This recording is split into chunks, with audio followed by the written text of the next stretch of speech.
So welcome back to my YouTube channel. I'm not gonna lie to you, I sort of disappeared from the internet for a little bit. The thing is, right, since uploading this video, I had to go into hiding because it turns out that some people are very passionate about the classics. Sometimes aggressively so. Actually, quite a lot of the time. And you know what? I have to hold up my hands and take the blame because, yes, I did say that the first Lord of the Rings book is just a bunch of creatures walking on the internet without clarifying that I actually really love The Hobbit. Because those Tolkien fans, holy hell, they were coming for my neck. Jesus was crucified on Easter weekend, and so was I after posting that. So anyway, having not learned my lesson at all, we're back, baby, with more book reviews and hot takes. So far this year, I have read 55 books, which is, yes, unhinged. But today, we're going to be putting that to good use. As you can see from my stats on the story graph, the main books I gravitate towards are emotional, reflective, dark, and sad. So, it's therapy I need, not fiction. I've mostly read medium-paced books. I gravitate more towards fiction than non-fiction, and also shorter books more than long ones. Just keep that in mind when it comes to the reviews. Like, this is an entirely subjective operation. But a lot of these books I haven't actually spoken about yet on YouTube. So today I basically thought I would tell you about the first 51 books that I have read in 2022 in order. Now I can't decide whether to order them from best to worst or worst to best. I feel like it would be nicer to end on a positive note, right? By the way, the mathematicians of you out there might have noticed that I am going to be speaking about 51 books when I've read 55, and the reason for that is that the final 4 were all the Heartstopper books, which I'm going to be doing a whole separate video on, which is coming soon, or might be out before this one. Who knows? I like to keep you and myself guessing. So let's dive in, and let's start actually with the only book I didn't finish this year because I hated it so much. Everyone give it up for the illicit happiness of other people. Boo! This is incredibly ironic because I was recommended this book as part of a tailor-made book recommendation service, and I hated it. I didn't find the characters or the storyline at all engaging. I found the humour was quite cheap and it was always punching down rather than punching up, which I think is actually funnier. And so the only place that I found happiness here is in the title. Moving on, the worst book that I've read because of TikTok, The Spanish Love Deception. Now, the TikTokers lied to me several times. That was the true deception here. Are they paying BookTokers to say this book is good? Because what the hell was that? The two characters lack depth. There is nothing to them aside from just being conventionally attractive. I don't want to read books about attractive people getting to be more happy. You can keep that. So anyway, it's enemies to lovers, but also just not convincing at all. The plot is just completely obvious from the opening line. The writing is poor. Sorry, this is really savage, but I suffered. I suffered with this one, and I am bitter about it. BookToker's got to win my respect back after that. And the next books were like 2 out of 5 stars. So in a third worst, we have Looking for Bono. This is a kind of tongue-in-cheek book, and it's a satire about celebrity saviors kind of coming to the aid of impoverished communities, and also performativity and the disconnect between certain charities and the actual real communities that they claim to want to help. So I liked the concept, but in the book we basically follow this man from Nigeria who calls on Bono from U2 asking him to help draw attention to a water crisis. This random man sort of becomes an overnight celebrity, and it's all about how people kind of abuse his authenticity but also try to make him more palatable for wealthy audiences. So it's an interesting concept. However, this book is so repetitive. It goes round and round and round in circles. I've seen less circles in a box of Cheerios. And to me, this is a short story that should have been like 45 pages. Not a whole 300-page book. All the characters are incredibly annoying, even the ones we're meant to be rooting for, and it just made me not want to pick up the book. So there's that. Next, we have Honey Girl. This has so many characters who serve no purpose. Even the main character isn't properly developed. So she has a PhD in astronomy, right? And so you would think there'd be loads of space metaphors and imagery, like that's the way that her brain works. No, never mentioned. I think a black hole is mentioned once, but she's hardly Stephen Hawking, right? Everything just felt so random and poorly researched, poorly thought out, just aggressively mediocre. This One Sky Day is a book that has been nominated for the Women's Prize this year. It's very experimental, it's very unique. One thing I would say is fantastic here is the world building. So we basically have this island called Poppy Show, where each resident is born with a special magic power or gift, which is specific and unique to them. Skip forward like 20 seconds if you are planning on reading this book, but the big twist in this novel is that about halfway through the book, all the women, their vaginas fall out.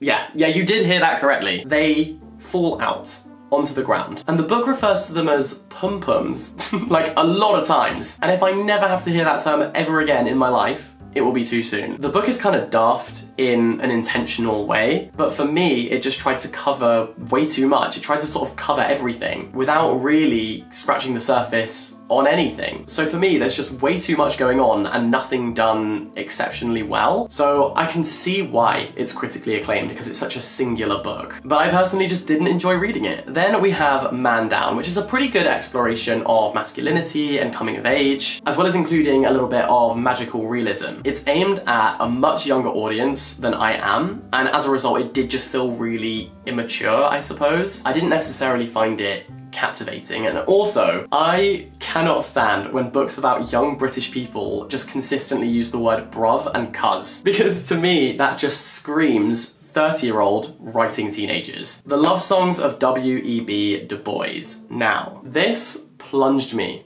into a reading slump. I feel like I was reading this for all of March because it was so long and slow-paced. It was still good and I wanted to get to the end, but holy hell, it took me a while to get there. Is it a good book?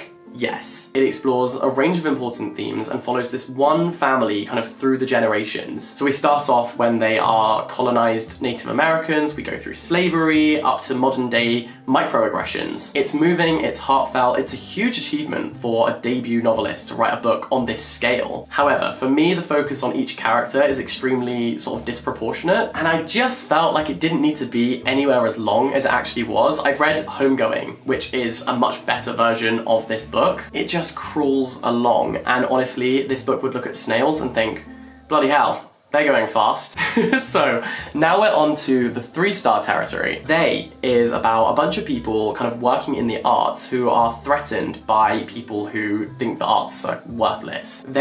Those people sort of terrorize people who are writing novels, creating music, and it was, yeah, okay. They refer to this book as a forgotten masterpiece. I think they forgot the masterpiece because I didn't see that bit, but it was fine. Masterpiece is just extreme. This next book is a queer utopia slash kind of fairy tale, and I read this because Hunter Schafer recommended it, so I read it for my Euphoria video. But this was such a fascinating read. I'm so pleased that I've read this because I don't know if I would have encountered it otherwise. So that's why I'm so grateful for making these silly little videos. But yeah, it's an experimental book unlike anything else I've ever read and probably will ever read ever again. We Used to Be Friends is a YA story, which I also read for my Euphoria video. It's about two girls who used to be besties and have had a massive falling out. And the story is told in dual timelines. So one person tells the story in chronological order, and then the other person tells the story in reverse chronology. Now, the problem with this is that we as the reader now have to experience every single event twice, and their fallout, to me, just wasn't interesting or explosive enough to justify that. It was a pretty average fallout. And I think what I'm learning is that maybe I just shouldn't read YA. Maybe it's just not for me, because often I'm just like, this isn't harrowing enough. This isn't traumatic enough for me. Maybe that says more about me. Maybe I just want to suffer. And this wasn't it. But quickly, before we dive into the next book, I wanted to tell you about today's sponsor, which is Squarespace. From websites and online stores to marketing tools and analytics, Squarespace has everything you could possibly need all in one place. You can build a really powerful online presence by creating your own website using Squarespace. As you should know by now, I've been creating my own website and I love the templates that Squarespace has. It's great having those as a starting point, which you can then customize and make completely fit for purpose. Some cool features that I'd like to tell you about today are the ability to embed your social media onto your website. And while we're on the subject of your social output, you can also create a mailing list where people who want to stay in touch with what you're up to can get those updates. There's so many other great features as well. Trust me, go and have a play around with the free trial that Squarespace offers. And then when the moment comes and you're ready to launch your funky new website, you can use the link squarespace.com/jackedwards, where you can get 10% off your first purchase of a website or domain using the code jackedwards. That's me. I'm excited to continue building my website and giving you guys updates, and thank you so much to Squarespace for sponsoring this video. I really appreciate it. On to the next book. The Hating Game, a romance novel, enemies to lovers, office romance, grumpy and sunshine, a little trope cocktail. As you will know if you watched my romance book video, this book just randomly includes a detail about the main female character, that she collects Smurfs. And after that point, it was all I could think about. It was all I wanted to know more about. I was distracted from the romance because all I could think about is, why does she collect Smurfs? Are we gonna learn more about the Smurfs? And we never really do. The book is a little bit silly and cheesy, but it's also fun. And unlike the Spanish love deception, it actually makes sense why these two are enemies, because they're both competing for the same job promotion. So at least it was somewhat believable, you know? I then read The Year of Magical Thinking. 3 words for you: Joan f***ing Didion. I really love her style of writing. It's such easy reading, but it also packs such a punch. So beautiful, and she writes with this extraordinary clarity. The Year of Magical Thinking in particular is about the really tragic loss of both her husband and her daughter in quite quick succession, and that experience of losing not one but 2 people closest to her, and it's just heartbreaking. Then we have another book by Joan, and this is Let Me Tell You What I Mean. It's a collection of lots of short pieces of Joan Didion's work from throughout her career over the years. And I'd love to say that there are no skips, but like, there are definitely skips. Some of these essays are absolutely phenomenal and stunning. In particular, my standout was one called Why I Write, which I just adored. It was the most illuminating insight into her writing that I've read, and I've read a lot of Joan Didion's work. However, some of these uncovered, previously unpublished essays maybe should have stayed covered and unpublished. They're just not that interesting. I'm sorry, but I love you, Joan Didion. The Anthropocene Reviewed is classic John Green, but non-fiction. It's the remix. Just like a cigarette between your teeth, everything's a metaphor. And this is something that across his fiction and non-fiction, John Green does pretty well. He's very good at turning average, everyday, understandable things into metaphors, which is useful for introducing more complex, deeper, philosophical concepts. I would say that I just found it a little bit oversimplified at times, and maybe even a little bit cringy. Moving on. Kane's Jawbone is a murder mystery that I did, where you basically have to cut out the pages of this book and then rearrange them to try to work out who the murderer and the victims are. It's from the 1930s, it's ridiculously difficult, and I said that I'd do a part 2 to that video, and I lied. I just lied. No, I thought I was gonna do it, I never did, and I'm sorry, it just took too much big brain energy. I was mentally drained after trying this, and I don't want to talk about it. If any of you mention it, I will block you.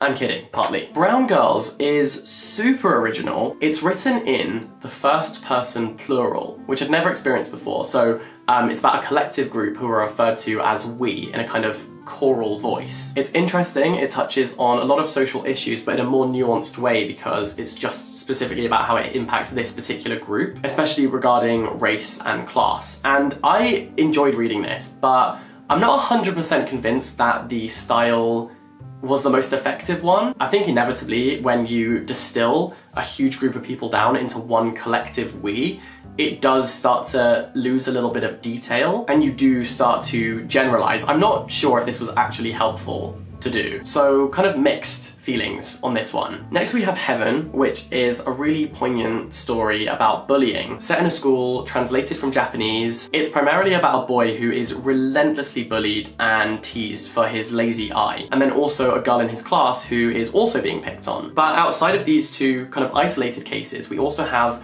a much deeper discussion which considers the abstract concept of picking on the weak in historical, religious, and also philosophical terms. It discusses this. So it was cool. Also, it's nominated for the International Booker Prize this year, so could be one to look out for. If I Had Your Face is a real exploration of modern day contemporary South Korean culture, from plastic surgery to family expectations to K-pop fandoms and beyond. This book covers it all, and we follow this group of girls who all kind of live in quite close proximity to one another, and they have a lot of crossover in each other's lives, but each one is individually negotiating their relationship with beauty and standards of society, the expectations of them, and the culture that they exist in. So it's super up to date, good intentions, focuses on human communication and also miscommunication. It's about a man whose family are from Pakistan, and he hides his relationship with a Sudanese girl from his family, from his parents. He met her at university but keeps their relationship a secret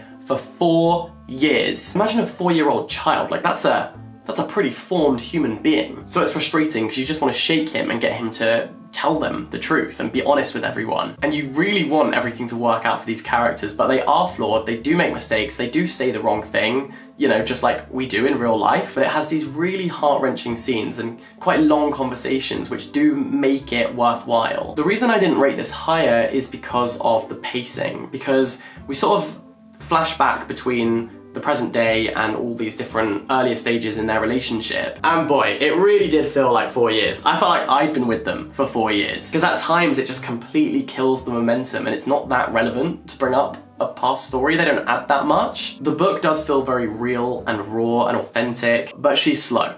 Oh lord, she's slow. Okay, on to the 4-star books. First up we have After Parties, which is a contemporary collection of short stories about second-generation children of Cambodian immigrants in America. It deals with the diaspora, echoes of the Khmer Rouge regime, but also things like sexuality and so much more. It is very beautiful at times, but the stories are all quite different. Some a lot better than others, and I find short story collections very hard to give succinct review because they often do really vary, and that is definitely true in this case. But I'm very glad to have read this, and I'm going to Cambodia in like 2 weeks and I'm very excited about it. Speaking of short story collections, the same is true for this collection, which is called Shoko's Smile. This is about a range of women living in South Korea, and its sort of overarching theme is human relationships, but specifically through the lens of female communication. There are some beautiful lines in here. The next book is Marabou Stalk Nightmares. This is an incredibly provocative book about masculinity, sexual assault, and also guilt. It's told from the perspective of a man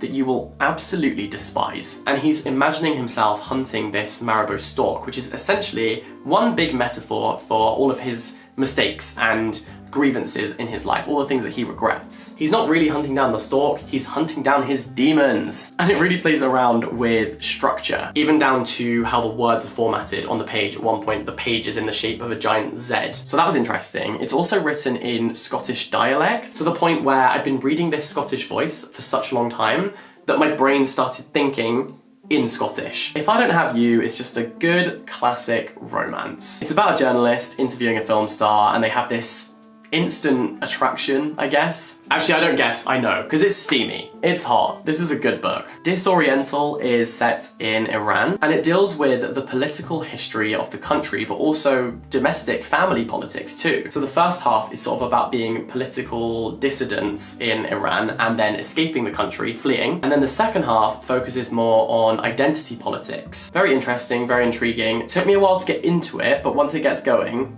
it's definitely worth the read. Okay, we're at the halfway point, and this is It Ends With Us, which is probably Colleen Hoover's most well-known book in her, you know, takeover of the whole internet. There were a lot of things that I found insufferably annoying in this book, down to the overuse of italics, the character Ryle being called Ryle, and a lot of things being a little too on the nose, I guess, but I did think it was excellent storytelling. Everything is very intentional, there's brilliant pacing, and the ending is incredibly powerful. I will just flag here that it is a book about domestic violence, so just be aware of that going into it. People we meet on vacation, I liked this, it was very sweet. These two people used to go on holiday every single year, and then one year just had this massive fallout and stopped going. And so they're going on one last trip to save the friendship, and it may be possibly, potentially, turns into a little bit more. For me, the attraction between these two characters in this book was believable. And you know what? I was rooting for them. I feel like you should read this on holiday. That's where it would be best, or on a sunny day. Vladimir is quite a recent release actually. I got this in a Book of the Month box. We focus on this woman who has become completely and utterly obsessed with a new member of staff at the university that she works at, called Vladimir. She's completely infatuated with him, and meanwhile, Drama, her husband, is having a James Charles level scandal because he's been a naughty boy and basically having some inappropriate relationships with the students that he teaches. They are all adults, but the point is the kind of power imbalance between them. The book is very sharp and cynical, and it's sort of about humiliation, but also sex, and the messy complications of certain relationships. Twelfth Night is literal Shakespeare. What more do you want me to say? I think it's one of his more fun plays. It's all built on kind of misunderstandings and playing around a bit with gender and class, and it's pretty good. William Shakespeare did not do everything he did in his career for me to sit in my kitchen saying, yeah, that's pretty good.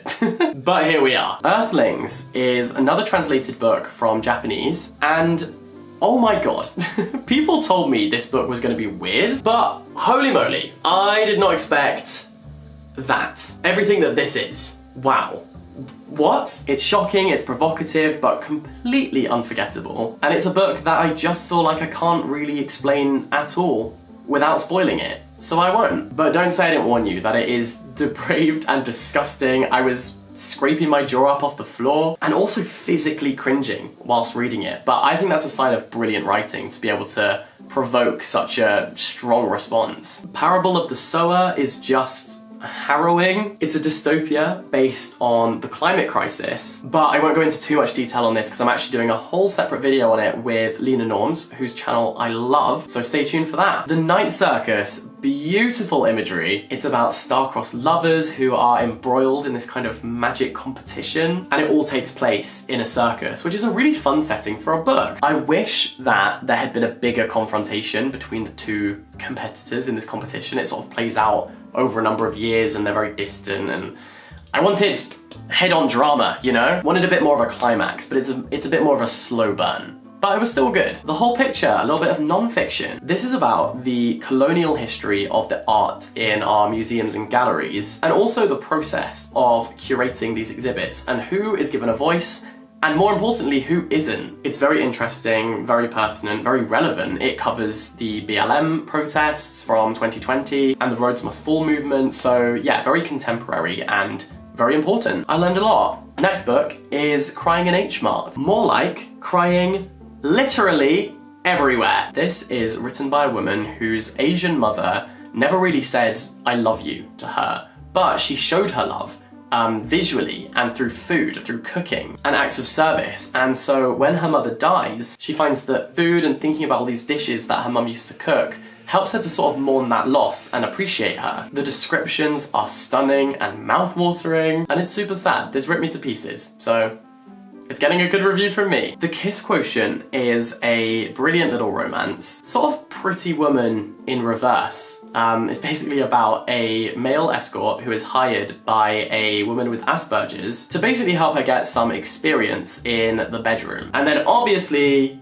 they fall in love. So there you go. Letters to a Young Poet made me have so much respect for Rilke. This is a collection, obviously, of his letters, where he wrote so generously and openly and thoughtfully about his creative process. And that makes it fascinating to read. And I actually read this because Andrew Garfield recommended it. And of course, I made a video on him. Next up, we have One Last Stop. This is a sapphic romance, but also a hugely important theme here is friendship. And I love stories about a really good group of friends who are just there for each other and support each other. It's all set in New York, and there's an element of fantasy, but very, very light. So a woman has basically been frozen in time on the New York subway. Our protagonist gets on the subway and falls in love with her. I feel like we've all probably fallen in love with a stranger on the train at some point in our lives, right? But most of us won't follow through with it at all, and most of us also won't realise that they've actually been there since the 70s. Look, I can only speak from my own experience. It's never happened to me, but I liked this book. Next we have a book that I literally finished about an hour ago, and that is the final revival of Opal and Nev, another Women's Prize nominee. And this is about a musical double act and their careers, their peaks and troughs, but also a race riot that they were involved in, which results in their drummer, who is black, being killed. The book is then written from the perspective of the drummer's child, who is basically trying to uncover the truth of how everything sort of unfolded. And if you do fancy this book, I would highly recommend listening to it as an audiobook, because at least on Audible, it has a full cast, and it's genuinely like listening to a Netflix documentary. It's so good. It kind of is like Daisy Jones and the Six meets the Seven Husbands of Evelyn Hugo in one book, but not quite as good as those two. But I enjoyed it. I couldn't stop listening to it. What do we have next? Ariadne. Do you like how I said that as if I didn't write the list myself? Anyway, this is one for the mythology lovers, and Ariadne recenters female voices and female experiences within Greek mythology. You know, the people who are often overlooked or seen as kind of peripheral characters. Instead, we get their perspectives and their experiences, and it's a real page turner. If you like Madeline Miller's Circe in Song of Achilles, this is like almost as good. Not quite, but almost. I wish I had been a little bit more descriptive, but I really liked the themes. On Sun Swallowing by Dakota Warren, who I just adore. This is just so superb. It's a collection of poetry, completely vulnerable and unshrinking. It's kind of brutal at times, and so memorable. All about girlhood, reverence, hedonism, and Dakota just has such a brilliant way with words. There's so many stunning lines. I can't wait to follow her career. Speaking of which, another master of modern poetry, Ocean Vuong. Time as a Mother did not disappoint. It's tender and intimate, but also unflinching, and his command of the English language is just unmatched. I would give anything to be able to write like this man. Okay, we're into the top 10 books that I've read so far this year, starting with A Bright Ray of Darkness. This is a book that I didn't expect to enjoy anywhere near as much as I did. The main character is kind of a scumbag. He's this famous actor who's basically been exposed for cheating on his wife, who's also very famous. And we follow him as he is public enemy #1 and also approaching his Broadway debut. It's the kind of book that I just gobble up because there's so many fascinating conversations between kind of unlikely characters. The interactions are fascinating. It grapples a lot with fame and the craft of acting and touches on a range of subjects, especially the idea of remorse. Inner Grove was recommended to me by a professor of course that I was applying to. I didn't get in, but I did get a cracking recommendation out of it, so I'm not mad.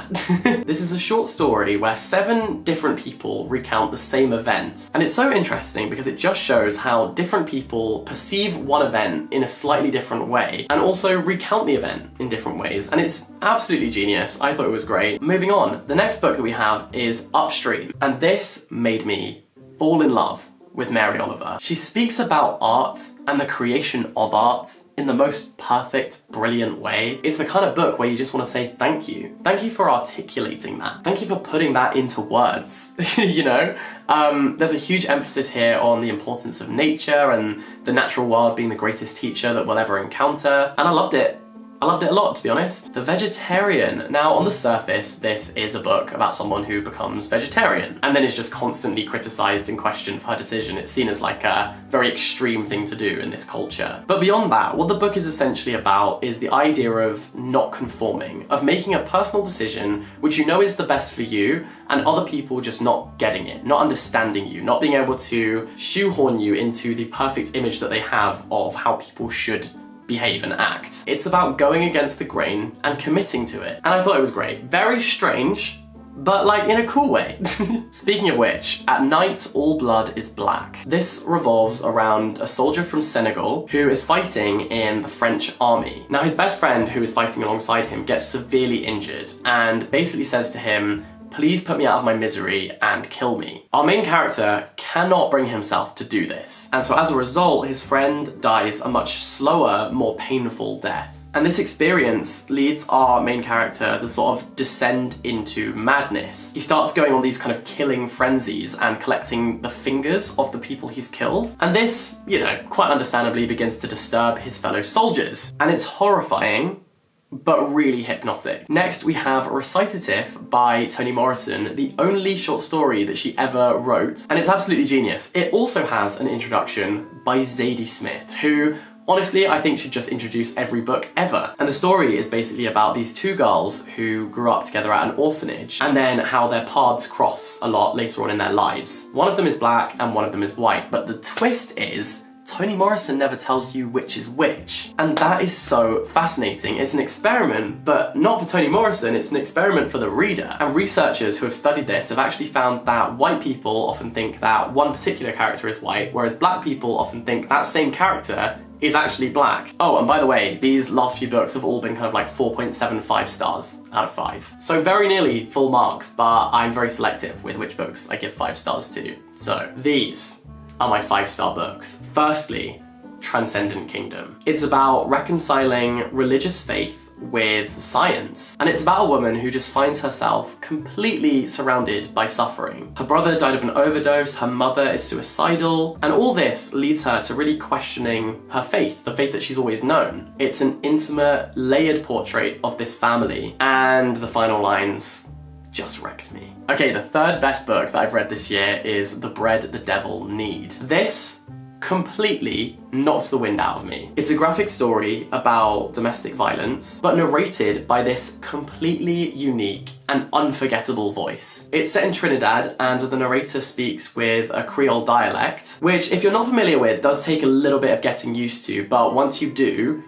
it's so worth it. There's so many genius lines, it is so witty, with a really vibrant cast of characters, and the final, 100 pages just had me hooked. It's a book I can't stop thinking about, it keeps pulling me back, and I would love to see this win the Women's Prize this year. And speaking of which, my second best book that I've read this year is also from that list. Oh, I've miscalculated. Sorry, this is actually number 3. Damn, I can't be trusted when it comes to numbers. Okay, sorry, this is number 3, The Island of Missing Trees. This is about a Turkish Cypriot and a Greek Cypriot who fall in love despite it being forbidden and kind of frowned upon. There's kind of echoes of Romeo and Juliet, and they meet in secret in this pub under a fig tree. Then when they later move to London, they take a cutting of this fig tree with them and replant it in their garden. And so part of the story is actually told from the perspective of the fig tree. Stay with me here. It's such a magical book. It's about love and trauma and identity and belonging and growth and regrowth and traditions. I was a big fan.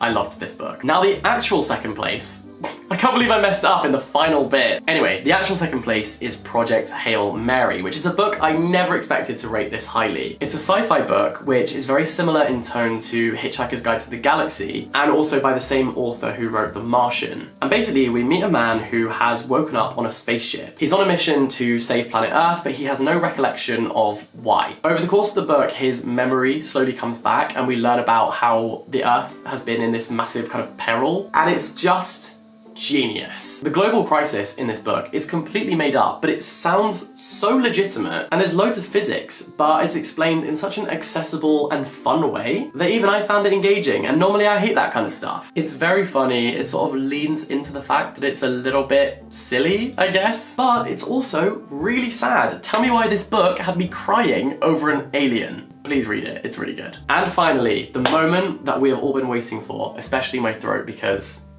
it's sore after filming for this long. My favourite book that I've read so far this year is Panenka. I will confess that a book that makes me cry shoots its way up to the top of the list, and this is no exception. Panenka is so immensely sad, and it's about a man who is an ex-professional football player, and a panenka is basically when a football player takes a penalty, and instead of shooting left or right, they sort of kick the ball up and into the middle. And the idea is that statistically a goalkeeper is more likely to dive left or right, and so they're kind of mentally preparing themselves to do one of those two things, and so you throw them off by shooting straight down the middle. Anyway, the character basically attempted this, and in doing so cost his team a really important match of football, which I will add was very pertinent to read after last year's Euros final for England. And so he essentially becomes an exile in his own town, and also a bit of a laughingstock, and he gets these crippling headaches, which he refers to as his iron mask, and he loses everything. And the book follows him as he tries to put back together his broken life. And the writing